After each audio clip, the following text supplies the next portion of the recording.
How's it going, everyone? I'm going to show you another ROM hack I made, because there are never enough of those, am I right? No, don't go to the class roll. Wow, this thing is so uncooperative. I want to press the start button, but it just goes to the class roll because it thinks it can do that. Alright, so this chapter is called Nabata's Ghost. It's a one-chapter hack, and I'm just going to have the story part of it roll while I explain what the chapter was made for. This was made for a Lusk's Make a Fun Chapter contest. It is another contest because I can't stay away from those. The goal is not to make people angry this time around. It is to just make a fun chapter. You know, it's right there in the title. But this one had a gimmick to it. This is not the first Make a Fun chapter because I believe Gas Station ran another one where it was just, you know, make a chapter, like no gimmicks or anything. But this one had a gimmick to it that I rather liked. The idea for this contest is that everyone gets dealt a random assortment of assets that they must use in their chapter. Well, they don't have to use them. They don't have to use all of them, but, you know, that was kind of the point of the contest. You would get dealt a bunch of random assets, and these can include animations, tile sets, not portraits, not music, but gameplay concepts are also assets that you could be dealt. So, like, for example, in my case, I got dealt the Hawkeye with sword animation, so like, I'm going to explain my thought process for when I was making this. I got dealt the Hawkeye with sword animation. It's Berserker Hawkeye with the sword, so I thought, okay, my chapter's got to involve Hawkeye.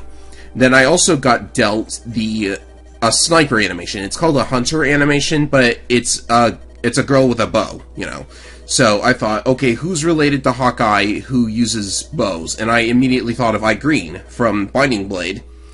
And then I got the animation for Elliewood with longer hair. And this one was a bit of a stretch. I decided to, like, use that as well. And I know one character related to Green who uses swords. This chapter and the entire storyline for the chapter is based around events that were... Hi, Fa. Fa's here too. Yeah. So the story of this is that this depicts an event that's only alluded to in Green and Astel's supports. So, you know, I guess the ending has been spoiled already, because if you know that support talk, then you know what's going to happen here. They talk about it. And this really harkens back to the old days of Fire Emblem 7 ROM hacking, because back then I remember a lot of people making, like, storylines based on events that were only alluded to in Fire Emblem 7. Like, Elybian Nights is a big example of that, really. That all the chapters in Elybian Nights are, like, events that were only alluded to in Binding Blade and Blazing Sword, so yeah.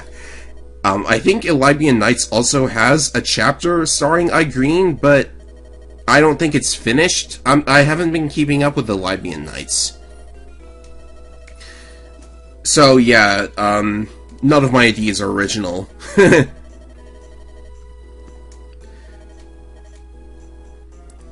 So yeah, that's how I got to Desert Chapter with Green, Hawkeye, and not Astel.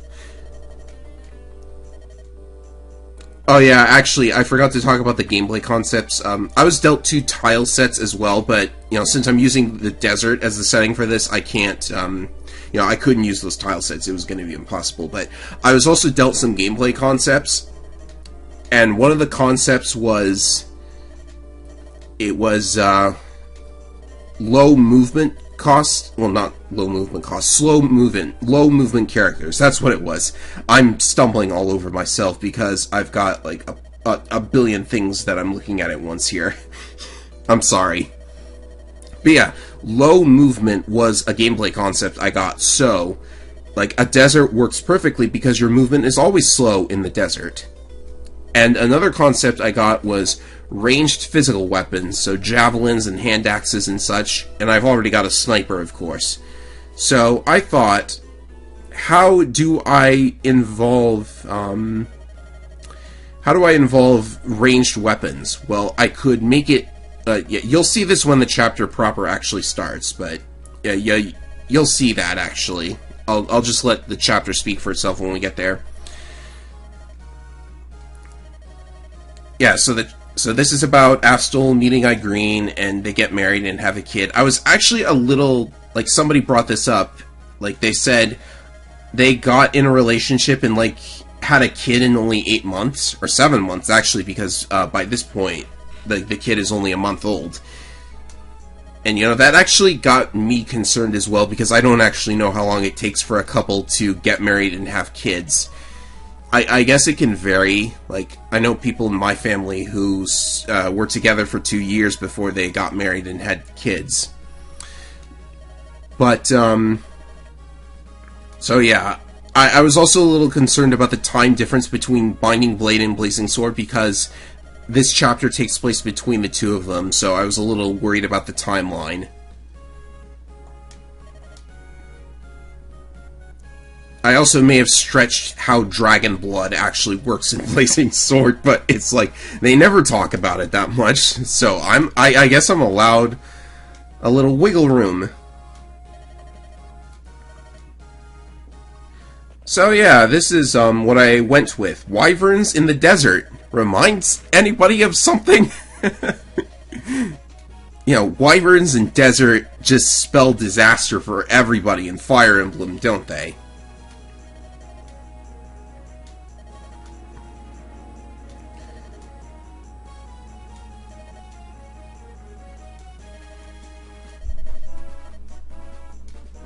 So yeah, not Astel here is a thief, so he will be searching the desert for treasures.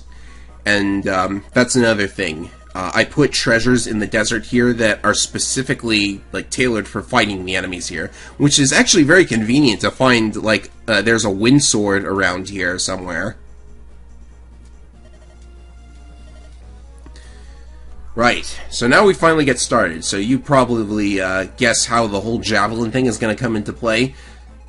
Since you don't move that far, like, everybody can move only 3 spaces. So what you're supposed to do is first find some weapons and items you can actually fight back with, and then you just have to stand in range of these guys, so they have no choice but to attack you at range. Like in Igreen's case, she only has her archery, of course. And the game still remembers deaths on the save file. That's, yeah, you can see how many times I've died, I guess. Sophia's here too, by the way. She only heals. Like, I thought about giving her dark magic, and she has an anima rank for some really dumb reason. Oh yeah, they have supports too, by the way. That gives them a much bigger boost. So that's very helpful.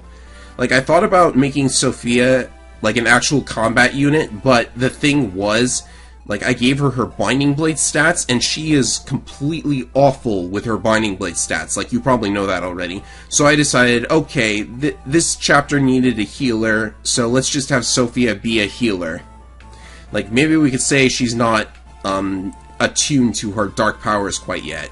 So what I'm going to do is first step up here, because this is where you can find a wind sword. Yeah, that's going to be helpful against the wyverns, isn't it? So we're going to move Hawkeye up here, trade equip the wind sword, and I nerfed hand axes a little bit. They've only got 12 shots in this, just because I didn't want people to abuse Hawkeye and be done with the chapter that way. There are also a bunch of extra talk scenes. And these add a bit more context, and you can also get items out of them as well.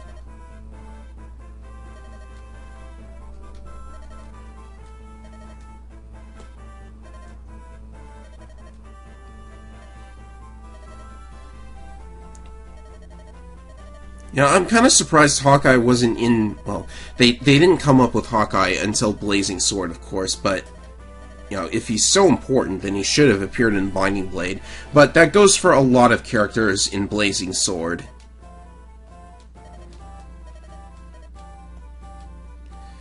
Yeah, so that's that. This wyvern is going to get totally punked by the wind sword here. Let's see, can this one reach us? No. So I'm just going to trigger the rest of the talk scenes on this turn.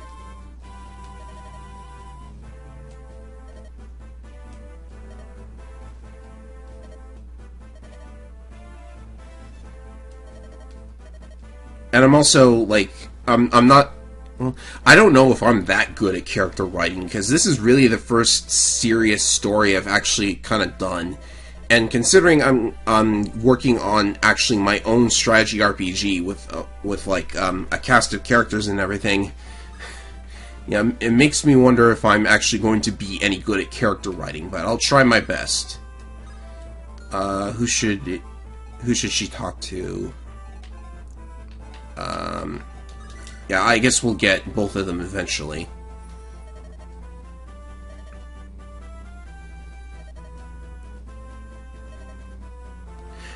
You know, I always wondered why Sophia went with dark magic in particular. Yeah, maybe she thinks like Canis does. But, you know, half-dragon, dark magic user, it doesn't really... I don't see it. I mean, it's not like Hugh going with anima magic because, like, you know, all of that abuse he had as a child. Anyways, enemy phase. It's going to be mostly them moving towards us. And as you can... I thought I equipped that. Wait, I thought I equipped the wind sword. What happened? What happened? I thought I equipped the wind sword. Okay. Okay. I don't, whatever. It's like, whatever, you know. I guess this will be fine. I didn't plan for that, I guess. Oh boy. Let's have you two talk. Yeah, remember that bow Luis gave Hawkeye? Don't you just love Chekhov's gun? Well, I don't know if it's Chekhov's gun, but like... And I decided to get a little humorous here, too.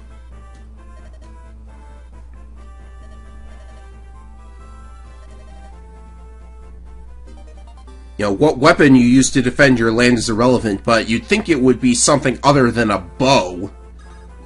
You know, my headcanon is that Igreen learned archery from Luis. So the killer bow is much better than the steel bow. Same amount of power. This is the hunter animation, by the way.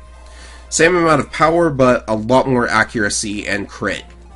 And we have to make sure Sophia can't be hit here. So I'll keep her here. So I've made a couple mistakes, but I should be okay, I think. Oh, geez. He did not have a good chance to hit. Yeah, it's probably because Igreen was so far away from him, and they've got a max support. Oh, this is not good. I hope that third Wyvern can't hit him from here. You kind of want to give him experience points too, and he needs to get speed. He needs to get speed for something later on. Please miss. Okay, good. He had a 50-50 shot. I was kind of worried there. Alright, so we survived the turn. That's what's important. And there's going to be reinforcements naturally. So even though there's a bunch of space to this desert, I don't imagine you'll be moving around that much. Which, you know, which is probably alright. That's a good amount of healing. Alright, so nobody can hit him. I could at least pull one of the wyverns this way. And you can see that he has... Well, he's got a triangle. Does he have a triangle advantage? I don't see the little arrow. Oh, well.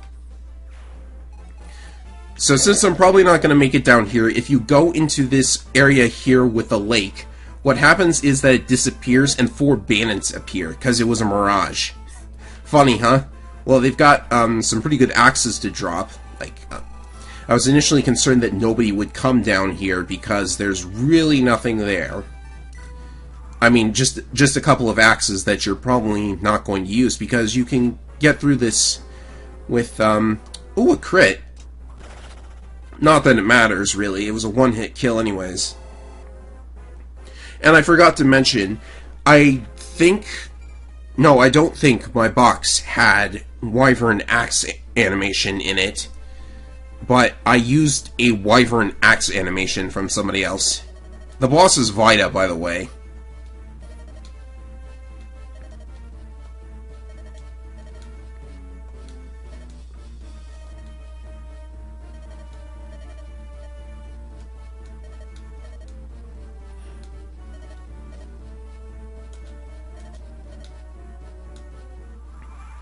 Yes, very sad story.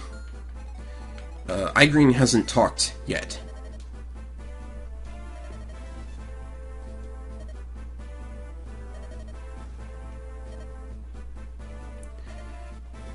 Oh yeah, I forgot about this. You get an elixir if they talk. I probably should have done that sooner. So there's going to be wyverns coming from the north, which means I have to position myself very carefully. Because it's not about where I am on this turn, it's about where I can go on the next turn. And of course, because Sophia can move freely in the desert, you know, that's an advantage too. She can get in and get out, which is very good. And I believe this is the turn. Yeah, here we go. A bit glitchy because I loaded 2 units and tried to move the camera to 2 places at once. But yeah, we have these guys now, and this is probably not going to be. This is probably not going to be good. Is she safe if I go here? I'll go there and equip that. And I can't really get iGreen out, so I'm gonna do this. That should work. Of course, we are being attacked from 2 sides now. Hawkeye's got this covered, I think. He's got that side covered. No, he missed! Bad luck on my part. But iGreen dodged, which is very good. And, this, yeah, they're all gonna suicide on him. I think they all have lances, so this is actually not that good. Okay, he'll probably, yeah, he dodged that, at least. God bless the 2RN system. I hope they never get rid of it. Good, a point in speed, and defense, too. That's good. Everyone's growth rates are the same as in Binding Blade. Although Hawkeye's been nerfed, because I didn't want him to be too powerful. If you just take his FE7 stats in this chapter, then he runs over everything. In fact, he's running over everything right now, actually, which is why I made the hand axe so not durable. Oh, we dodged a 71! That's... Oh, but he missed that in turn. But that's very good! We have a chance now! Yeah, that was actually extremely lucky. Never mind the miss. Yeah, I can deal with missing every once in a while. Okay, so, geez, 3 enemies, or 4 enemies, rather, and 3... Oh, so if you attack at range with the wind sword, it has no triangle advantage, or disadvantage. That's actually really cool. I think magic swords would have been a very interesting thing to have, like, more often in Fire Emblem 7, if they keep that... Well, in any Fire Emblem, really, if they keep that property. That's actually really cool. I didn't even know that, actually, when I was making this. Alright, so we just have... That enemy, I didn't attack it because it's very low on health, so what's more likely is that it's going to retreat and go to the fort. No, it actually went after Sophia, but Sophia can take precisely 1 hit in this chapter, so that's good. Oh, can we make it to Heath? No, we can't. Yeah, this is gonna be... This is not gonna be good. Can you deal with him? What's he got? He's got a javelin. Well, we can at least do this. Hope it hits. And it does.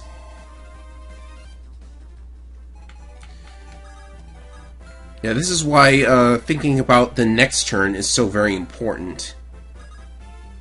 I'm going to do this. I have no idea why the Hunter animation loads 2 arrows for the crit. That's very strange. At least I think that's what's going on. Another reason you want the killer bow is because it one-shots all of these wyverns. Because of the FE7 double effectiveness rule, and if you don't know about it, look it up. It's good to have the killer bow because the iron bow can't one-shot them. So I think I have to rescue because there's no way there was no way Sophia was getting out of the danger zone there. So I have to rescue her, and Heath is going for the fort now. Where is he going? Huh, that was very weird. Well, we have more enemies to deal with, so we better, let's see, do I have vulneraries? Yeah, I've got to get everyone healed, actually. And I can't risk Sophia being put in danger, so I've got to heal back a little bit of health. Like this. Yeah, maybe I didn't need to use the vulnerary to heal 1 hit point, but like... Yeah, this is where the reinforcements really start to ramp up. And, they can all hit him. So this might not be a good idea. I'm going to do that. Does he have the wind sword equipped? Yes. I think he'll be fine. Yeah, he dodged that. He'll be fine. And he'll probably get another level up at some point, too. Oh yeah, there's no way he's getting hit by that, especially since we're on a palm tree now. Alright, so I think we're pretty much set here. We just need to worry about not getting overwhelmed by the reinforcements. There's no way they're hitting him. Why did I put out so many hand axes? I have no idea why I did that, come to think of it. Even the javelins are no good with all these support bonuses stacked with the terrain, so if you get to that oasis, I think you're in pretty good shape. And they're just going to keep spawning until Vita decides to actually get in here and start wrecking us. I think I will put Hawkeye here so that Heath attacks him. Well, when he's ready anyways. He has to heal back to like 60% of his health or something.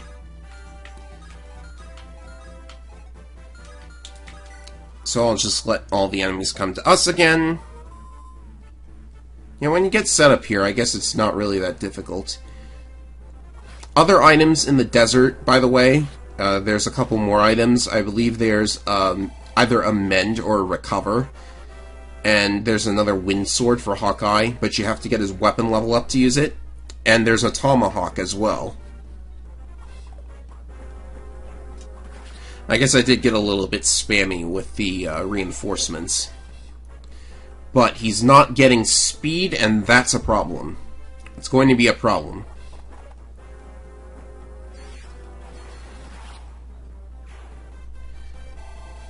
He'll gain another level on this turn, so hopefully that will get him the speed he needs.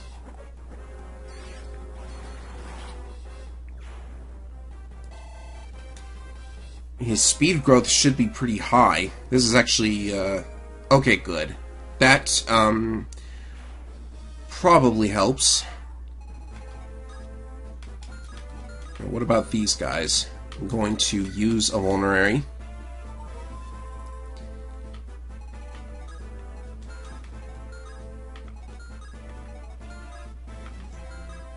Now maybe I could draw them away.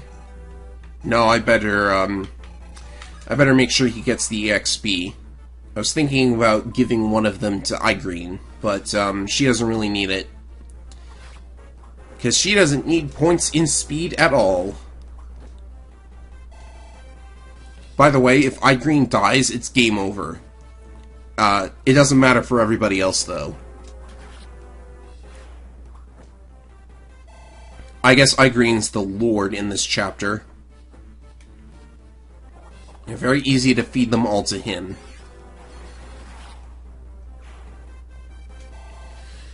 Alright, you need another point in speed to put my heart at ease. Okay, good. Strength is also nice.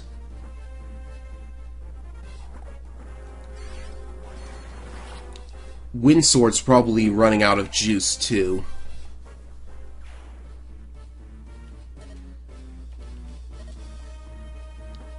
Yeah, now she's gonna actually attack, so we need to prepare for that.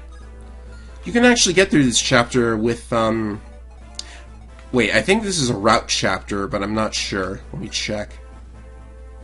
I didn't say. Okay. It's probably a route chapter. Let's see, he's probably going to be back in action on either the next turn or the turn after that. So, I'm gonna do this while I can.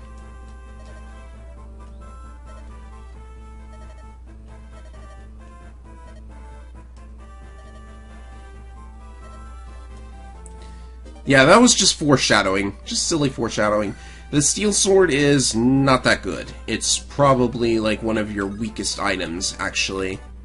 Besides the iron sword, I guess. So, let's heal up.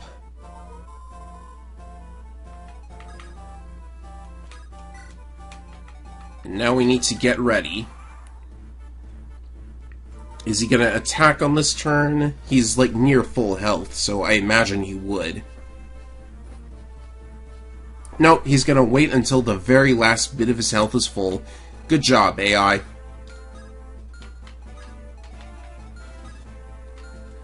Alright, so you will...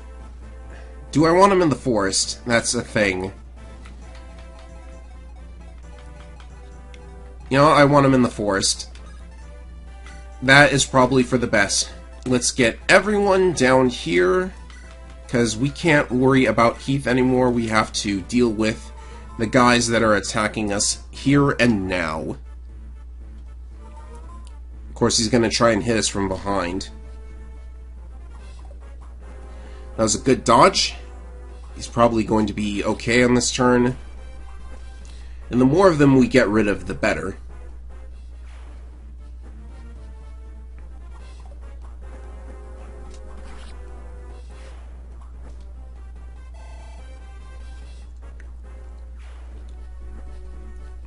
Now, I guess this chapter can get a little boring if you played it dozens and dozens of times, but people who played it for the first time told me it was actually pretty good, so I think I did a good job. You know, making a fun desert chapter is probably quite the accomplishment for Fire Emblem, am I right?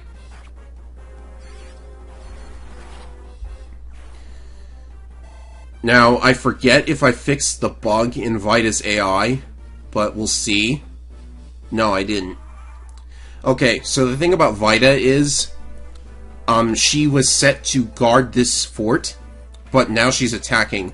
When you change the AI of a guarding unit to move and attack, it causes a bug where the enemy will not attack unless they were already in your range without moving. So it's like an Advanced Wars artillery. So we gotta be careful. And Vita has this little number, a Delphi shield, an amulet of the god Delphi, who is never mentioned at all in Fire Emblem 7 lore. Yeah. So, with the Delphi shield, like, Igreen can't do a thing to her, which is why you want, not Astal to have enough speed to steal it. And it's of course no good to us, but now we have a pretty good shot at killing her. She did not crit, though. That's probably going to cause an issue. And he can't do much either, but he might be able to tank a hit. Wow, he got a crit! I wish Igreen had gotten the critical instead. That is so awful. We also have to worry about Heath.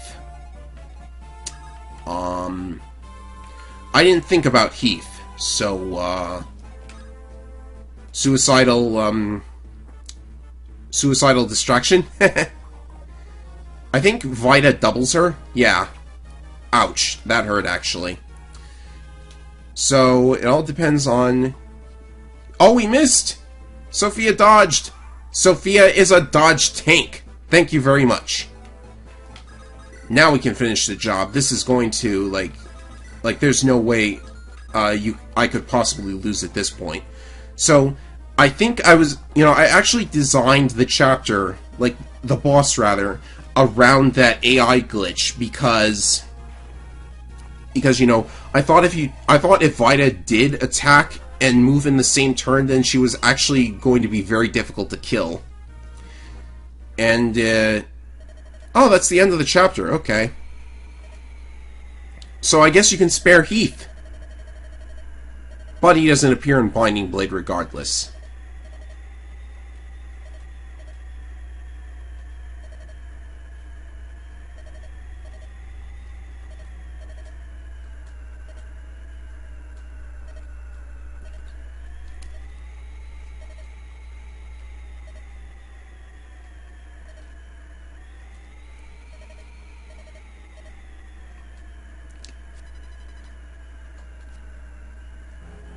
Yeah, this is a very tragic ending, but, it's canon.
Yeah, I think actual canon is that, I think the actual canon is that Idon, or Idun, I don't know. I don't know! That's the perfect name for her, I don't know. But I think the actual canon is that Idon the Deep... That's such a dumb name. Whatever her name is, she sensed the dragons in Arcadia, and that's how Byrne found Arcadia. So yeah, bit of a tragic and depressing end to this story, but, it was kind of fate, I guess, anyways.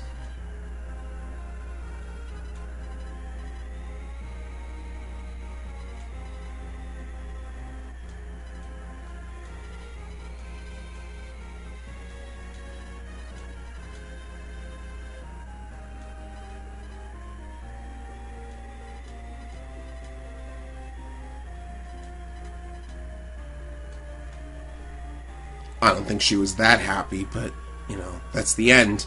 That's the end! So yeah, that was the chapter I made for the Make a Fun Chapter contest.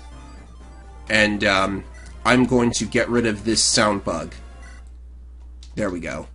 There's a sound bug when you, No, the sound bug is still there, jeez.